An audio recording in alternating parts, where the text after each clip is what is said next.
Good evening, everyone.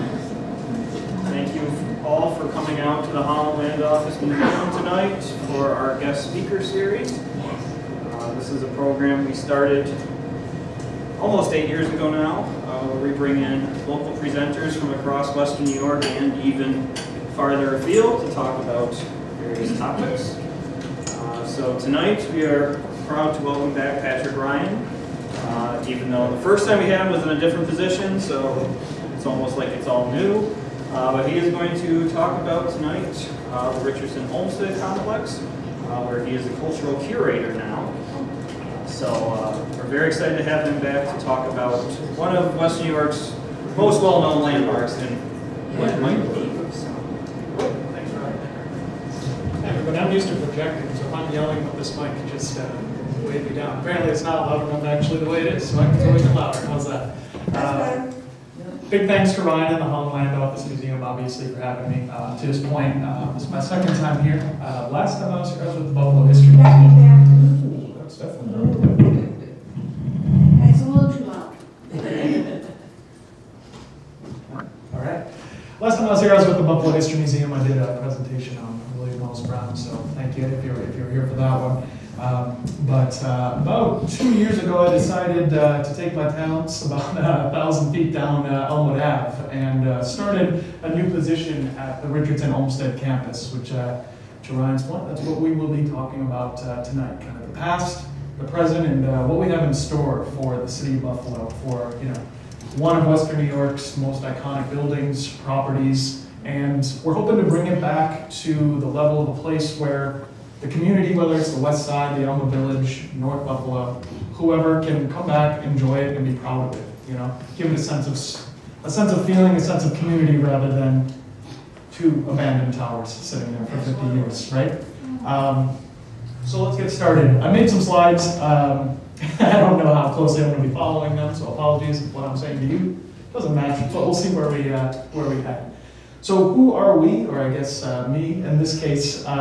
So today the Richardson Olmsted Campus is made up of quite a few different entities. The first being, of course, the Hotel Richardson that reopened just about a year and a half ago, 88-room hotel. But of course, we'll get to the restoration side of things later. And as far as on mind, I work for two nonprofits on campus. The first is the RCC, and I have a laser, so I'm going to use it, the Richardson Olmsted Campus, or RCC, Richardson Center Corporation.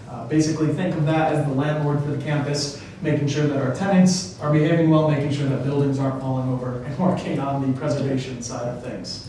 The second is the Lipsey Architecture Center Buffalo. I'm sure most of us are historians, or at least interested in history if we're in this room tonight. So if you didn't know, Buffalo probably has the second best collection of period architecture anywhere in the United States, really only behind Chicago. We're the only other city in America to have Sullivan, the father of skyscrapers, Richardson, the first trained American architect, and Frank Lloyd Wright, all within city limits. Unfortunately, though, there was really no epicenter or collection point for all of this, right? Some museums touch it here and there. But the Lipsey, we really handle all the education, the tours, and the programming that happens on campus. And so those are kind of the three entities involved, and right now we are the largest historic preservation project in North America. We still have about 550,000 square feet of space, and only about 180,000 of that is done. So there's still a lot of work to do. There's some nice old photos from our collection. So I wanted to bring us back a little bit before Buffalo. When I say a little bit, I'm talking 1700s in France, but we'll be brief. So really, how do we get here? Well, the 18th century, in the 1700s, is where you start to see for the first time a shift in mental health treatment. Essentially, before that point, people with these conditions, they were generally categorized as crazy, insane, possessed, all of these different types of terms. And it's not until you get into the mid-1700s, and maybe you can attribute it to the Enlightenment movement that comes around in that period, where there starts to be a shift to actually treating people with respect, with benevolence, calling them patients, giving them different designations. And there's a few people that really kind of push for it that later American physicians sort of emulate as you get into the 1800s. William Tuke, an Englishman, a Quaker, which The Quakers were always kind of ahead of the game on everything when it came to social issues, whether that was slavery, mental health, whatever. He opened up one of the first mental health retreats in York. But the one that we're going to talk about a little bit more is Philippe Pinel. Pinel was a French physician who came up with the idea called moral treatment. Essentially, moral treatment was everything I just said, treating patients with benevolent care, referring to them as people, and it kind of had two meanings to the word. One, morality, so as I previously said, but the other was morale. If you could make the physical form feel better, then hopefully the mind would follow later. And what you see here in this picture, when Pinel was in France, he visited an all-female asylum, for lack of a better term, called Salpêtrière. And this is one of the most famous paintings of, I guess you would say, mental health treatment from back then, where when he arrived, the women were literally half-clothed, chained to stone, cellars and basements, no beds. They were just pretty much just warehousing people that they didn't know what to do with. And he sees it and naturally says, we can't do this anymore, develops moral treatment, and you first see the birth of this style of care for these people. In the States, the first person that really takes a swing at mental health care is actually a female, and that is Dorothea Dix. Probably most notable for her advocation of setting aside about 12.5 million acres of federal land for the construction of mental health asylums to benefit the community.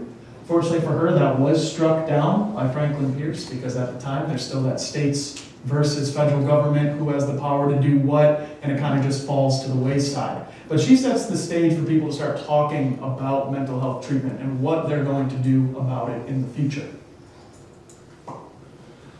So, asylums were being built, like I said, across the U.S. already at this time, starting in the early 1800s. Buffalo, though, they realized that after the Civil War, right, 600,000 Americans died. It's the bloodiest conflict in American history. These are friends, siblings, fathers that all know each other. And it takes a pretty drastic toll, obviously, as you can imagine, on the mental health of the nation. And there's kind of this uptick in focus for a lot of major cities as to what they're going to do about it, especially with the veteran population. And Buffalo at the time, as you get to 1900, I know we're not quite there, we're talking like 1860s now, but by the time you reach 1900, Buffalo is the 8th largest city in the United States by population, and it has the most millionaires per capita anywhere in North America. What does that mean? Well, that's how we get all of our beautiful architecture, all of our museums, our great park system, and really, Buffalo wanted to be the home of a state-of-the-art, Enlightenment ideal-backed mental health facility as another kind of gold mark for this growing metropolitan hub. And Buffalo, along with some other townships, throw their name in the hat: Warsaw, Lockport, Batavia, Westfield, but as we know, Buffalo is eventually chosen, and there's a couple reasons for that. At the property line, the old property line of the Buffalo Sate Asylum for the Insane runs Skajackway Creek. The city of Buffalo promised the asylum 100 years of free, fresh water, sponsored by the city, if they put it in Buffalo. That was one. And two, at this point, a lot of the treatment, as we'll talk about in a second, was focused on agricultural therapy, pastoral settings, landscape therapy. At this time, Buffalo city limits, think of them being a few miles south of here. So this was a location that had enough acreage to provide that style of treatment, but was close enough to a major city where if you needed workforce, supplies, whatever you might need, it was right there. And Buffalo was deemed as kind of the perfect location. And on the architecture side of things, that's what made it possible with the Erie Canal to get Medina sandstone, and of course, North Carolina lumber to the site as well. So kind of everything came together, and Buffalo ends up getting chosen to be the site of an asylum in about 1869, after putting their name in the hat a few years before that. So who are the people involved with the project? The first is, apologies to Mr. Kirkbride, Dr. Thomas Story Kirkbride. He, again, was a Quaker, and he was actually trained as a general surgeon in the city of Philadelphia. Now, he was looking for essentially his own hospital to run as a general surgeon, and nothing was really coming across his desk, if you will. And he elects to become the first superintendent of the Pennsylvania Hospital for the Insane. So not exactly his training, but after being the superintendent there, he becomes one of the leading experts in the nation on mental health care. And a couple notes about him that are important. In 1844, he helped basically create the precursor to the American Psychological Association, or at the time, the Association of Medical Superintendents of American Institutions for the Insane, a nice Victorian title. And two, if you want to talk Victorian titles, he comes up with is essentially seen as the gold standard plan for asylum care in 19th century America. And he records all of this in, take a deep breath, on the construction, organization, and general arrangements of hospitals for the insane with some remarks on insanity and its treatment. Yeah, pretty good. He publishes that in 1854, and about 80 to 90 other asylums across North America, including a couple in Australia, follow this plan. Notably in Australia's Kellam Park, which still does exist. And Kirkbride was probably the first American physician to plug himself into Pinnell's earlier moral treatment movement. So he had a big focus on no alternative therapies, a big focus on treating people as human beings. He was very adverse to using restraint, so like the Utica crib and things like that happened in Utica, New York, didn't really happen in Buffalo. A straitjacket was kind of seen as the last possible solution for people who were violent. And the other thing that you should know about Kirkbride is that he viewed mental health care as an acute issue. What that means is these facilities were originally privatized, so as much as the architecture and the landscape obviously has to do with the treatment, when you have a private facility, you need middle class and upper class people to support you and send your family members there. So that had a little bit to do with the grandiose nature of the building. But he views mental health care, like I said, as an acute issue. So let's say somebody got into a bad carriage accident or lost a loved one or something like that. They would come to a private retreat for a year to maybe 2 years max. They would engage in agricultural therapy on the farm that was on site, calisthenics. They'd be able to go to St. Andrew's Hall for entertainment. They could have concerts on the lawn. There used to be a baseball diamond that existed. They would refresh, again, their physical form, and hopefully the mind would follow, and they could be turned back out into the community. Which, and we get a little bit further down the line, what happens is not exactly that. But the Kirkbride plan, in the physical sense, here's a good one that actually shows our asylum here in Buffalo. It was also known as the linear plan. What that meant was you would have one central administration building, in our case the Towers building in Buffalo. That's where your physicians and their families would actually live year-round on the upper floors of the facility. So these guys were there every day. As far as the rest of each of these facilities, you would have 5 wards on either side of the central building. They were separated by the sexes, and your most unstable patients would be on the outermost wing. As they progressed through their treatment, they would literally progress physically down each ward until, hopefully, after a year or two, they could walk right out the front door reformed. The focus was always on one superintendent to kind of oversee everything. The first in Buffalo was John Gray. And generally, Kirkbride hospitals, they were focused on about 300 patients. Now, when Buffalo starts to build theirs, they realize that they are a growing city, and they plan theirs to be about 600 people, which again, as we'll find out later, that did not work as well. But essentially, each ward was where a patient would live their life. And we get into the daily life activity a little bit, but before overcrowding, you can see about 30 to 40 patients per floor. The second piece to Kirkbride's plan, the non-physical sense, if you will, was the landscape and fresh air and sunlight aspect of everything. And that even goes into the building. If you've ever been on one of our tours that takes you into the vacant wards, Saturdays and Sundays, that's my plug. The windows are basically floor to ceiling. They're giant corridors. The rooms are small, but the whole idea was for patients, rooms were 9 by 11. That was really just your sleeping quarters, more or less. You were to go there from dark to sunrise, and if you weren't out on the baseball diamond, if you weren't working on the farm, you were expected to be in these large corridors and day rooms on your ward floors for socialization with both other patients and staff members. And they really spared no expense. Again, originally a private facility to attract people with money to send their family members there. Hand-done stencil work up and down the walls, fresh plants, house plants that they grew in the greenhouse on site, and there's actually records in the first few years that they had caged songbirds on every floor, so that patients could wake up to the sound of songbirds. yeah, I don't know what went wrong in our care style today.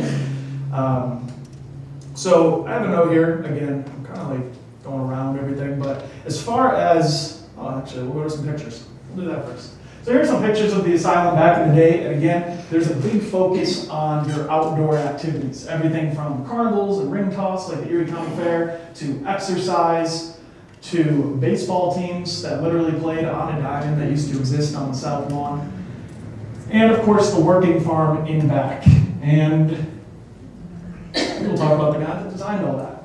The second person who kind of helps make this place possible is Frederick Law Olmsted. He had already been to Buffalo in 1868 to help develop the Buffalo Park system. He also did Central Park in New York City, did parts of Lexington, Kentucky. In his own words, though, he said that Buffalo was the best designed city in the world, so I'm going to take his word for it and say that our city is the best. So essentially, he is called back when Buffalo decides to have this asylum because they know that they're going to need a beautiful pastoral setting if they want to receive this building. And essentially, he designs a 203-acre parcel. He designs all of the swales, the carriageways, and actually it's at his recommendation, we'll backtrack a little bit. Linear plan meant everything was in a straight line. It was upon Olmsted's recommendation to actually set the buildings back from each other, almost in a flying V. So that actually wasn't the architect's choice. He believed that this increased the natural airflow and sunlight through the wards. So actually, Buffalo is rather unique as far as our floor plan. But anyway, so he plants about 250 trees across the property, almost 2,500 shrubs, and essentially creates this almost like, when you see the old pictures, I know jungle's not a good term, but a deep forest as people were coming up to the asylum. And just for reference, today, we are about 44 acres of green space. Originally, it was, like I said, 203 acres. All of Buffalo State Campus belonged to the asylum. That was not ceded over to Buffalo State until 1927. So essentially, you could say that from about Elmwood to Forest to, we'll call it maybe Reese Street, all the way to the Church of the Assumption on Grant, where that tops is, was the entire property. So again, this whole working farm idea, when people were more afflicted by acute issues, right, people that were chronic, you could say to them, hey, we have 100 acres out there. Go out there, enjoy your day, we'll check in with you. And it was actually farm to table. A lot of their meals came right from on-site. And the third person, and of course, we have to talk about him because his name's on the building, Henry Hobson Richardson. Born in Louisiana, what makes him incredibly notable was, one, he was the first American architect to be trained overseas at the School of Fine Arts in Paris. And two, a lot of people say that he was the first American architect to develop a distinctly American architectural style, which was Richardsonian Romanesque. How did he get involved with the project? Well, he was kind of lucky, because at this point he was in his early 30s. He was relatively untested. He had done a few houses in the area. The Ratwick house he eventually does. But at this point, and that was a shout out, at this point though, again, relatively untested, but his two routes into the project were, one, he was neighbors with Frederick Law Olmsted on Staten Island, and their offices were next to each other on Broadway. They actually ended up being lifelong friends and moved next to each other in Massachusetts like 30 years later. And two, William Dorsheimer. He designed a house for him that still stands at 438 Delaware. And coincidentally, Dorsheimer was on the committee to bring this on to Buffalo. So Richardson is selected in 1870. He designs the entire grounds. It ends up being the largest commission of his career. And at its height, the main buildings were about 660,000 indoor square feet. And for a short time, it was the longest building in the world, which is pretty neat. So construction begins in 1871. Cornerstone is laid the following year. Again, this facility, they knew that they were going to need a little bit more space. So they upped that number from 300 to about 650. Each of the iconic towers are 161 feet. And like I said, Medina sandstone, quarried from Orleans County, and lumber from Lockport down the canal is another one of those pieces that makes it possible for Buffalo to receive this. So Richardson designs, and again, this was really too, if you look at his other designs, the first time that he goes all out with his signature style. Very much so you can tell that he studied in France and was certainly inspired by the Gothic churches and things there of that time. And in 1880, the facility actually opens for the first time. The thing is, though, only the eastern side had been completed at this point. So if you're looking at it, everything to the west was not there. So they had a decision to make. Who were they going to admit? Just women? Just men? Eventually they settled on women on the first 2 floors, men on the top floors. So for the first about almost 15 years that the facility was around, it was technically males and females on the same side. So Richardson is planning the rest of the building. If you've ever seen a picture of the guy, he definitely enjoyed the finer things in life, we'll call it. And he unfortunately dies at a pretty young age in 1886. So he never even gets to see the project finished. Luckily though, they get local architects E.B. Green, the Gold Bank downtown, the Albright Knox, and William Carlin, who did the Chautauqua Institute Hotel, to essentially plug themselves into the plan that Richardson had already created and emulate it as best they can for the western side. And here is a picture when only the eastern side was completed. And yeah, we're hoping one day that all of these awesome pictures we have, we can share with people. That's coming around the corner. So, 1895, the western side is finished, and finally the central building with 5 wards on either side, the way that it was supposed to be, is done. So if you're going from about 1870 to then, it takes almost 25 years for this project to be completed.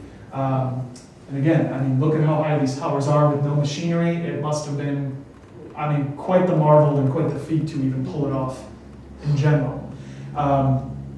One thing though that kind of hurts this, and I always say that this was a building that was really the gold standard of a dying style of care, in the sense that before this building's ever even finished in 1895, in 1890, New York State passes new legislation that essentially makes it the state's issue to take care of the mentally ill.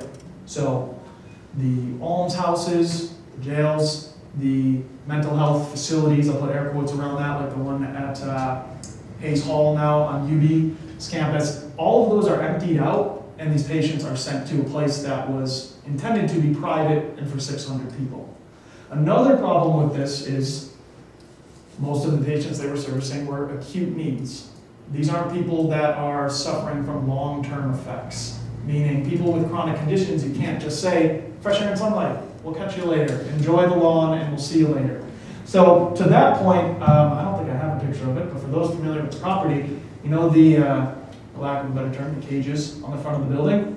That was their way of still incorporating sunlight and fresh air for people that needed 24/7 assistance, and you know, people that a lot of times were immobile, if anything. And the other point I'll make about the cages before we continue, because I'm talking about it now, is that yes, they are kind of off-putting to look at from the street. But again, you have to remember that a lot of these patients are manic, depressed, and those go 3-4 stories up in some cases. So it was as much for their safety as anything else. So here are the types of patients that were at the hospital. And again, back in this time, it wasn't as finely tuned as it was today. There were kind of just 4 main categories that you would say people were put into. And that was mania, which was everything from schizophrenia to excitement to delusions. You had melancholia, which was just another word, an enveloping term for depression. You had dementia, which that word still exists today, it's still used pretty frequently, and monomania, which was essentially being absolutely obsessed with one specific thing. And again, there was no real deviation of categories at this time, so everyone sort of fit into these things. And as far as the most common diseases that were prevalent, I kind of broke it down percentage-wise. 12% was advanced syphilis, right? There's no cure at this time. 15% was senile dementia. That's what they called it back then. Today we call that Alzheimer's. Cerebral, and I am not a doctor, so I'm going to go with atherosclerosis. I think I got that one. The onset of senile dementia. Alcoholic psychosis, which again, you know, that's just people drinking too much and getting into a stupor on that side of things. And manic depressive syndrome. So as we get past 1895, there's kind of a few things that happen. Again, let me just check my slides to make sure we're going in the right order here before I jump all over the place. All right. So there are some new treatments that start to happen. As fresh air and sunlight start to get phased out and they develop new techniques to take care of these people, the farm is turned over in 1927, like I said, to Buffalo State, because the whole question started to arise of, is this exploitative? We're kind of having patients work to make their own food. Maybe we should think about this in a different way. And as you enter into the 1920s and beyond, you start to see the development of what I would call today alternative treatments. Things like malaria therapy, insulin coma therapy. They thought that if you could rise the temperature of the body, it would kill whatever disease was in your brain, so they would inject people with insulin to simulate a coma to get their heart rate up. Things like electroshock therapy, which is still used today, but in the 1930s, I don't think they exactly had the exact same type of refined electricity. And by the time you get into the 1950s, that's where you start to see the development of actual mental health drugs. And that kind of changes everything, and we'll get to that in a little bit.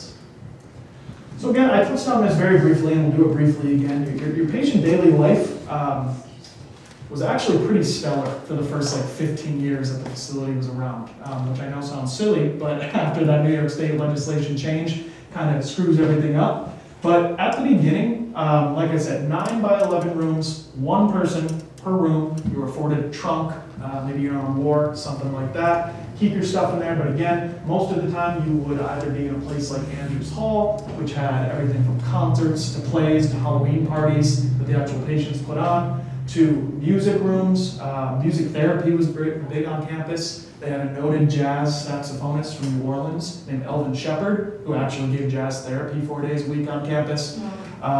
It was very, very upscale. And so here you see kind of the ward decoration. It's kind of hard to make out kind of stenciling on the walls, but you see paintings on every wall, decorations, people hanging out in the wards, talking to each other. And here's another point I'll make. Originally, if you've ever been on campus, you'll see 2 buildings that kind of stick out on connectors on the backside. Those are the original kitchen buildings, again, before overcrowding. And at the end of every ward floor was a dining room. 3 times a day in a building that was connected by a connector at the end of 5 wards. The chefs would make 3 meals. They would then, and again, let's see, so that's 300 on each side, so the men's chef would be making 300 meals 3 times a day that they would then put on basically like big mine carts. If you ever seen the Temple to Doom? And they would push those through the connector, 5 wards out, 3 high, using dumbwaiters for white tablecloth and candelabra breakfast, lunch, and dinner. So this really was upscale, and to that point, there's even records of them importing rare English-style china over from England in 1895 for the patients. So this was meant to be, really, for a lot of these people, probably the best place that they ever lived their entire life. A couple other pictures of some exercise. Again, this is St. Andrews Hall. This is one of the toughest losses. This was built in 1905 as the entertainment venue. It replaced the chapel, and unfortunately that collapsed, I believe, in the 80s. A couple other pictures that you can see here. Because there were so many people living here eventually, this really almost was like its own small community or town. They had everything from general stores to craft supplies to, again, if you've been on a tour, barber shops. I'm going to point at that chair over there. We still have 3 original barber chairs in the wards. They had a library. This is the original chapel on the top floor that now serves as the wedding venue for the hotel. And on the top left here, this is one of my favorite pictures. They pulled out a billiards table for people to play pool in one of the connectors. So again, for those first 15 to, we'll call it 30 years, this was an incredibly progressive institution. Oh, and here's some pictures of the farm I included. So that's Assumption Church. This is all the state, or at least not in this picture. Some more shots of the baseball teams, some more carnival pictures. All right, so a shift in asylum care. Essentially, by the time the place is finished in 1895, we have a new governor, Samuel Tilden. And he is not as kind for these public work projects as the previous one. He actually, in one of his addresses, he asks his state, why are we building palaces for crazy people? That's a quote. And funding is really pulled away from this building. Something that was so grand, involving the best materials of the day, we saw the pictures here, these aren't just buildings, these are craftsmen and artisans putting this place together. And when funds are pulled, you can actually visually see it. They shift from Medina sandstone, so the outermost wards in our facility are red brick.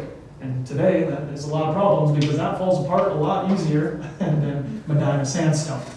And another change outside of the physical sense is in the philosophy. As you enter into the 1900s, the movement from these monolithic giant structures changes to what they called cottage-style asylum care. Essentially, it was much cheaper if you needed more space for patients, a nurse's bunk, a tuberculosis ward, to go out into this giant acreage and build it up out of timber and call it a day. Much cheaper than importing all of these materials to do that. So at its height, this facility had about 35 additional buildings along with the main structure. And again, that was everything from nurses, both male and female barracks that were on site. Again, a lot of the staff lived year-round here, all the way to the old Elmwood Hospital building that used to be on Elmwood. If you've ever seen the old pictures, there used to be a beautiful lake at Forest and Elmwood, believe it or not, that they filled in. And there used to be a general surgery and hospital building there as well. That was very beautiful. So, this all sounds great, but we know that the story doesn't end super great. And really, as you enter into this new age of cottage-style asylums, as you enter into this new age of it's the state's issue now to take care of these people, there's an incredibly sharp decline. Again, I always say that this place really only functioned the way it was supposed to for a max of about 30 years.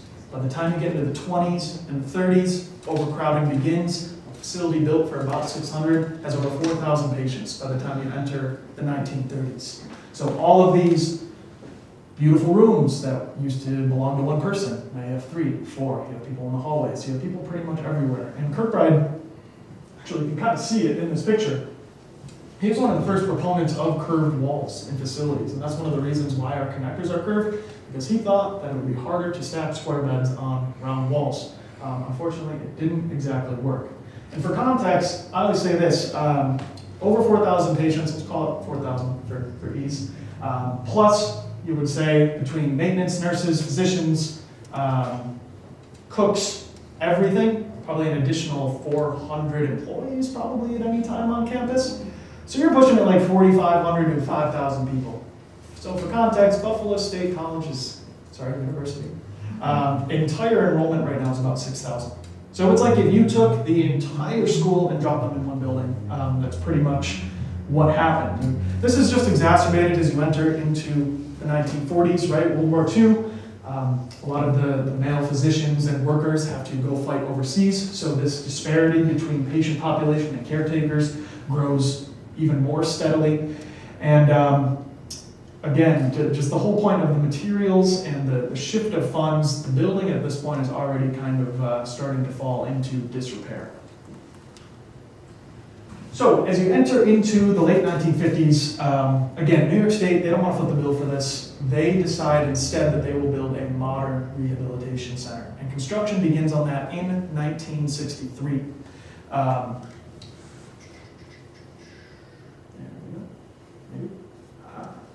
And that begins in 1963, and they construct and finish the Strozzi building in 1964. That's still there. We are technically still a active mental health campus. That is the current day Buffalo Psychiatric Center.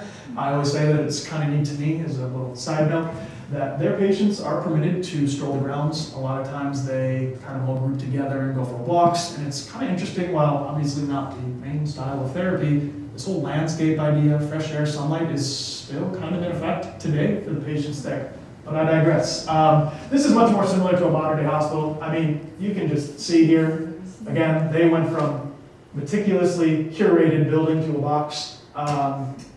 So, you know, take it or leave it. It depends on what you're looking for. But essentially, most of the mental health patients at this point, they move across the street. For the last 10 years that this facility is open, it's really just for the geriatric, the elderly, people that had nowhere else to go. It was kind of became Kirkbride's worst nightmare, just a housing place for people.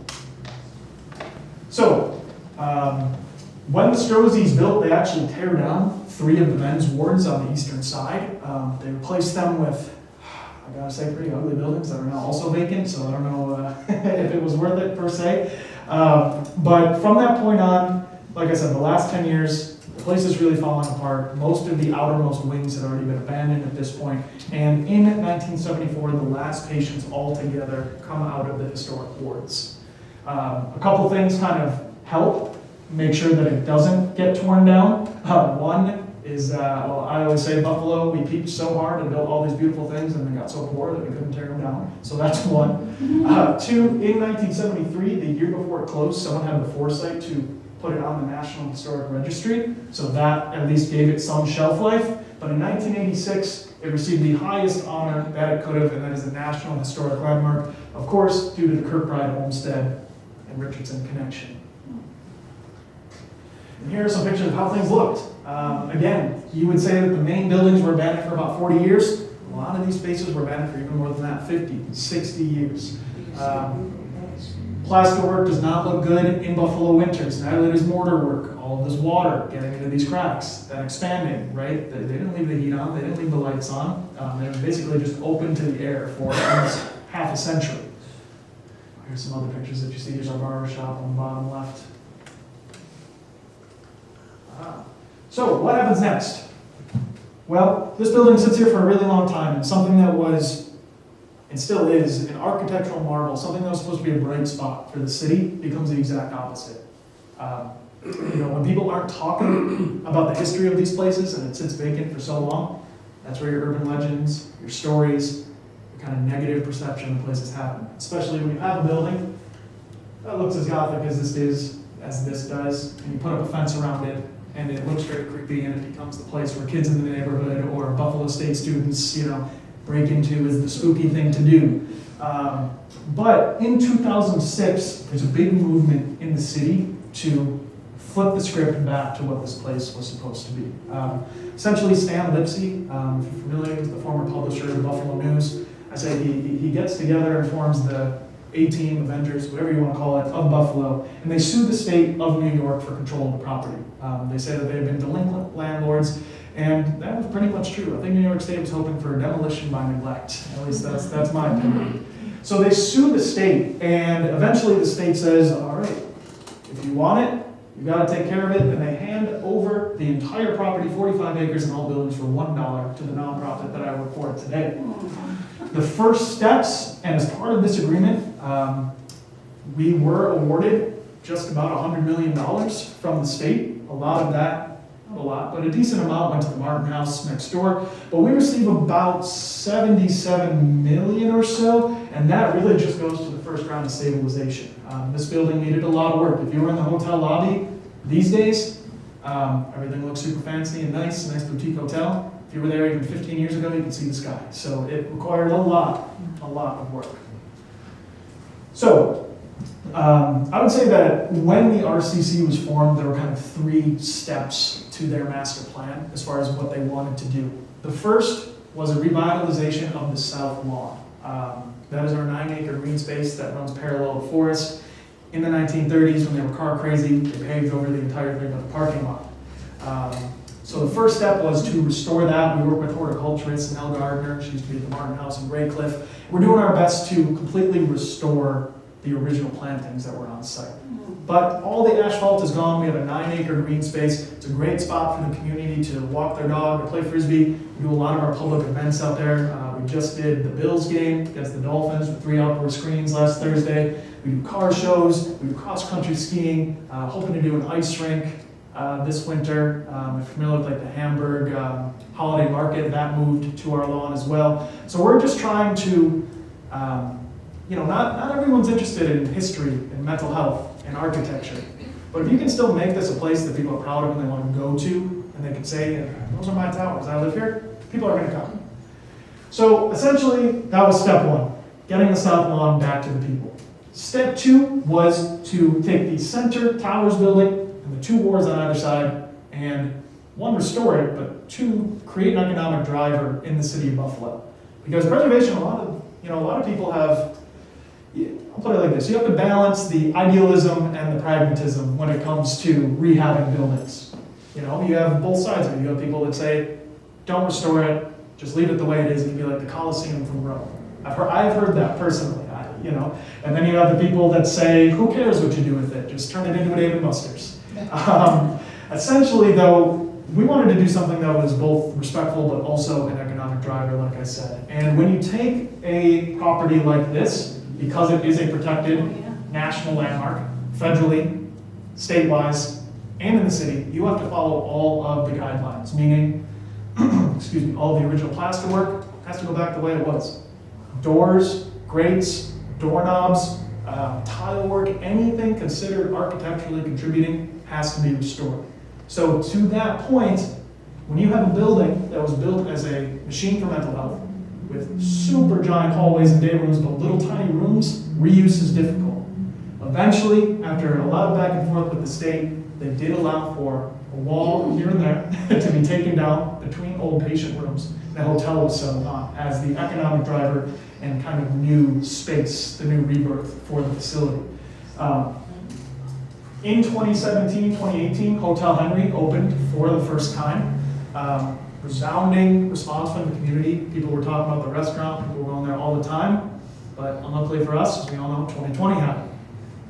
The actual owner of the hotel passed away from COVID-19, and the entire nonprofit almost went under. Essentially, we were on fumes because the hotel's our tenant. We're a nonprofit, we're not state funded, everything is donation based, or if we're getting money, we're working on grants. So our tenant was a main source of income for the nonprofit. And things were kind of in dire straits for a little while. But just about 2 years ago, a new partner emerged, Douglas Jamal. Obviously, we know him from a lot of different properties in the city. Owns some. With us, though, he is a 99-year lease partner. And really the way that that works is he operates the hotel, he pays us rent, and as part of that, he acts as the lead developer, leading the charge on the remaining buildings on campus. So he stepped in about 2 years ago. The Hotel Richardson just reopened in March of 2023. It's 88 rooms. If you were ever at the Hotel Henry, looks basically the same, a little bit more color though. And the third piece of the master plan is the Lipsey Architecture Center Buffalo. Let me just scroll down here real quick. Again, make sure I'm going the right way. So that is the second nonprofit on campus. Like I said, that handles all of the education, tours, architecture, and history that happens. And just, I guess, some notes on what we are up to. Every Saturday and Sunday, we do tours of the vacant wards. Those are 2 hours. You're accompanied by maybe me, maybe one of our docents. And during that 2 hours, that is a full historical tour, talking about everything from architecture to mental health to community, anything and everything. Every Saturday and Sunday, $30. We also offer 2 walking tours per month, which is focused on the actual landscape. And those are hosted by our horticulturist, Nell Gardner. We do photography tours with Preservation Buffalo Niagara 3 times a month. Those are 2 hours as well. You're allowed to bring a camera. They're more or less self-guided. You can get your shots. And again, programming as far as events, I had mentioned it real quick, but car shows, the Eclipse, architectural symposiums, collaborations with other museums like the History Museum, learning to ski. We had the Glessner House from Chicago, another Richardson property, come down and give a talk in Glenday. So it's really nice to see because, you know, a lot of people don't realize it, but Buffalo is very much so ahead of the curve when it comes to preservation and protecting old buildings, that we have people reaching out to us from all over the country that want to meet here in your very city because we are the gold standard of what these other places are trying to be and trying to emulate. And just as like a small example, this one right here, Preservation Works, that is a national organization specifically dedicated to saving Kirkbride asylums and restoring them. They're around the country, they have boots on the ground everywhere. And their spokesman is actually a descendant of Dr. Thomas Story Kirkbride, Dr. Robert Kirkbride, who works at the Parsons School of Design. And after seeing what we had in Buffalo, right, they've been all over the country, they've seen them all, they host all their meetings now with us. And they're actually coming back October 26th for another round of tours. And here's a little look at the gallery on the ground floor of the hotel. We have a decent sized gallery on the first floor. It's 24/7, free, 7 days a week to anybody in the community. So if you're out playing Frisbee on the lawn and you want to learn something, pop in and check it out. This side is more so closely details Buffalo's rich architectural history. And the other side focuses more closely on the actual campus history. We have all sorts of great stuff in there. 1895 wheelchair. We have this beautiful 1969 oil on canvas of an overhead shot of campus, which again, I'll digress a little bit here. That was created by Hubert Crawford, who's a noted landscape artist in the city of Buffalo. Probably his most famous work is at Old Fort Niagara, there's a mural in there. He also did most of the designs for the old African-American Moon Glow Club that used to be in downtown Buffalo. But unfortunately for Hugh, essentially during one of his projects at his home, he fell off of the ladder he was working on, fell out of the third-story window, suffered head injuries, and was committed at the facility. And while he was committed as a patient, he continued to produce art, and this is one that he actually did while he was on site. So things like that you can see when you come on campus. And here is the third piece of the master plan, and the big one, and we're super excited. We're hoping that we can go public this fall, and that is a permanent home for the Lipsey Architecture Center Buffalo. So we are taking the old men's kitchen that I talked about a little bit earlier. It's about a 10,000 square foot building. If you've ever been to New England, it looks exactly like Richardson's train station designs all over Rhode Island and Massachusetts. And this is going to be the future home. We're planning on doing an 8,000 square foot addition onto the back, landing us between 15 and 20,000 square feet. We are working with Hadley on 13 exhibits to create an architectural center for people both in the city and visiting to actually experience Buffalo's rich architectural history. The reason why I say center is because it's not exactly a museum, right? We're not going to have a collections department or things like that. This is a place where, if you don't know the city, maybe you do. You can go in, and by the time you leave, it will self-curate a tour for you that you can look at on your phone and then go visit all of these sites out in the community. So there's that economic driver again, right? Buffalo, as a city, does about $2.2 billion in revenue every year, and $675 million of that come from cultural tourism. If you can build a museum that even bumps that up by 2%, that's meaningful dollars. So essentially, we're really excited about this. And when it comes to the self-curation, that can be everything from, I like Dutch colonial, I like Richardsonian Romanesque, I like doorknobs, I like gargoyles. It doesn't matter. By the time you leave, it will plot out something for your focus for you to then go and enjoy. So yeah, we're hoping that this fall, this project has been in the works for a long time. But as far as the shell, this entire building is more or less restored. We just put on a new historic slate just a couple weeks ago. All of the mortar work has been redone. Asbestos is obviously gone, and this was a building that was abandoned for almost 60 years, but we are right at the finish line, hoping to go public very soon. And with that, that's kind of looking to the future as far as what we have in store: an architecture center, public programming, photography tours, all of these different things. And with that, that's the end of my spiel, but I'm happy to open it up to any questions that anyone might have. Wow. Sorry.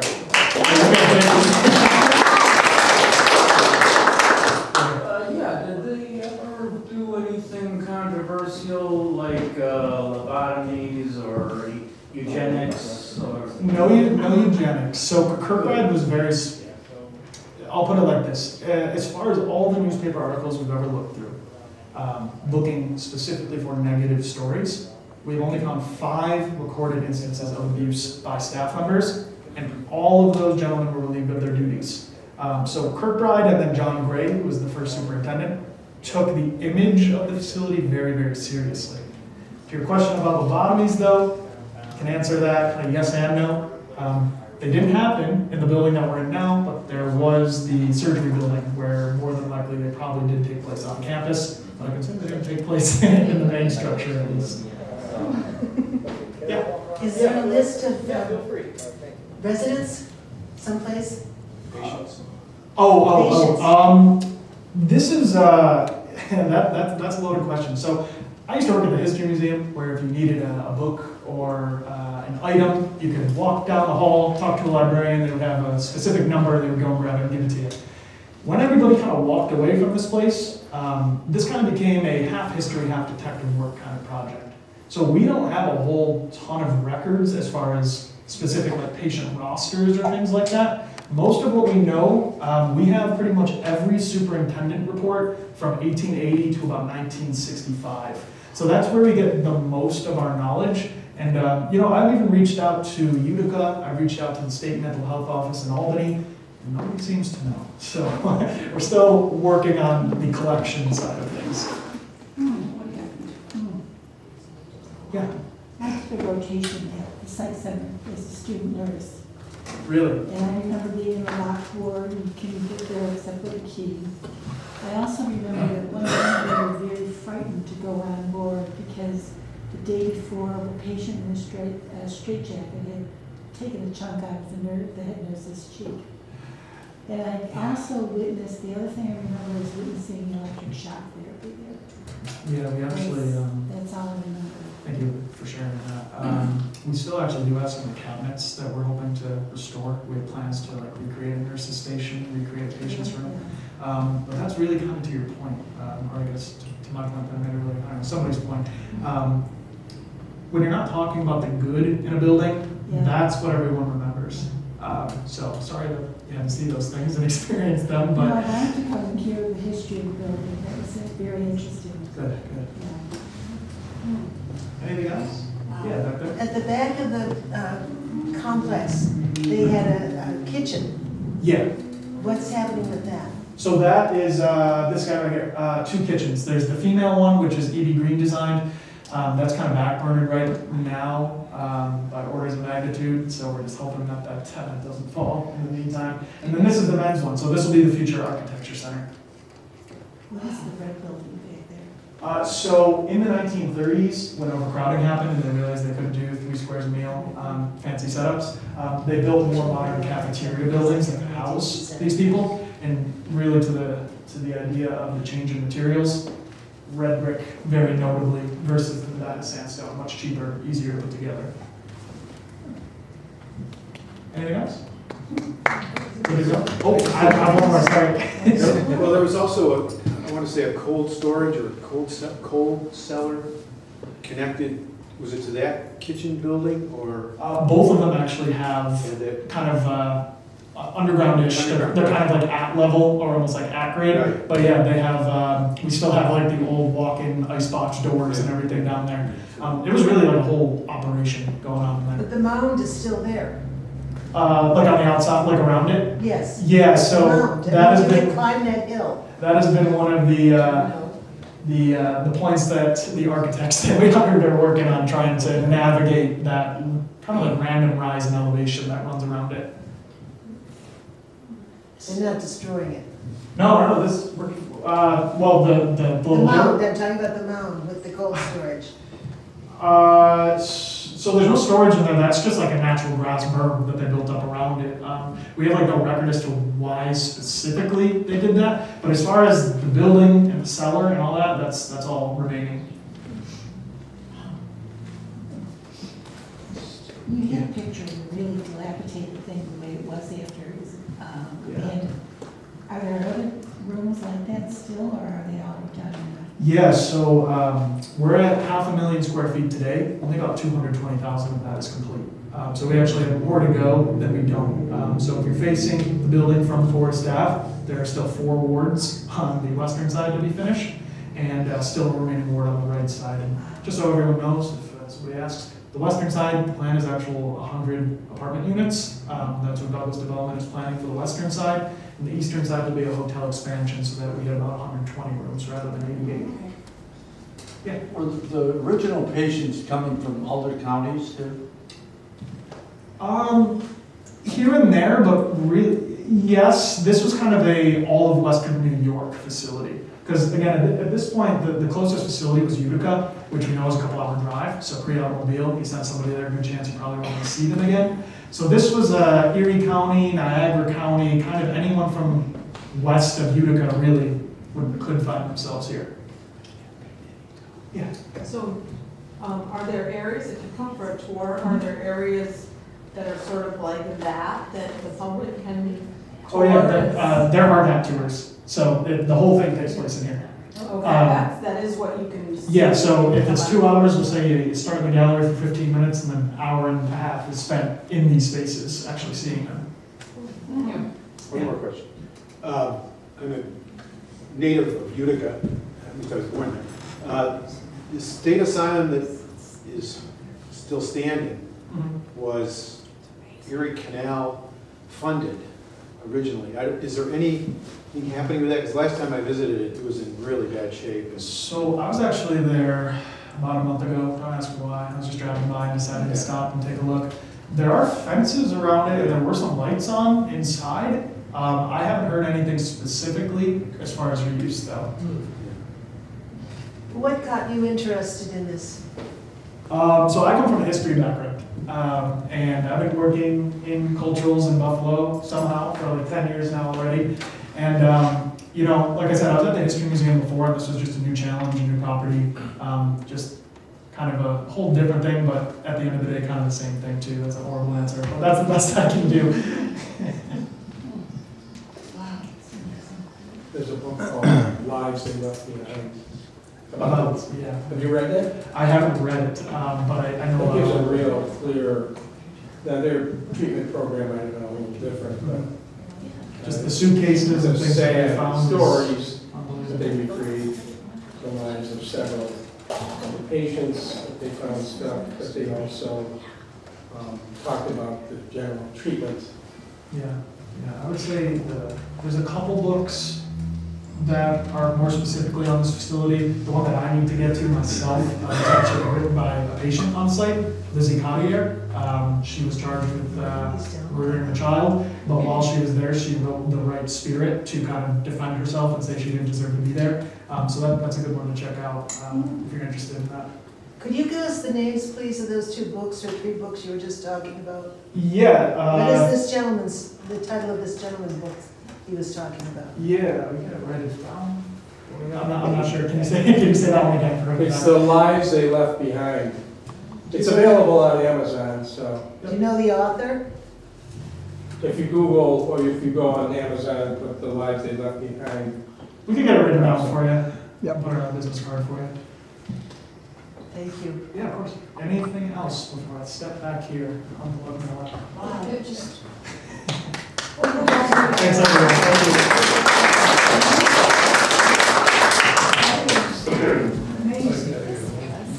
Well, thank you again, Patrick, for that wonderful presentation. And thank you everybody for coming out tonight. Just a quick PSA of some upcoming things. Friday night here, we have local rock duo Strummers coming to do some acoustic classic rock, 50s, 60s, 70s. So if that's your kind of jam, you can come and sing to your heart's content. We won't kick you out, I swear. We may say, maybe not so much, but you can still enjoy. That's at 7 o'clock. Go for an hour to an hour and a half, $5, $3 if you're a member. Next week, we have our next Java with Joe, which is our morning presentation series.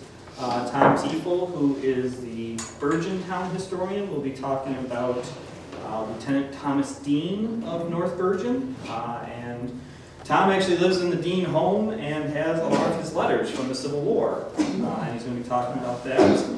So that's at 9 a.m. On Thursday the 26th. Brain just stopped working there for a second.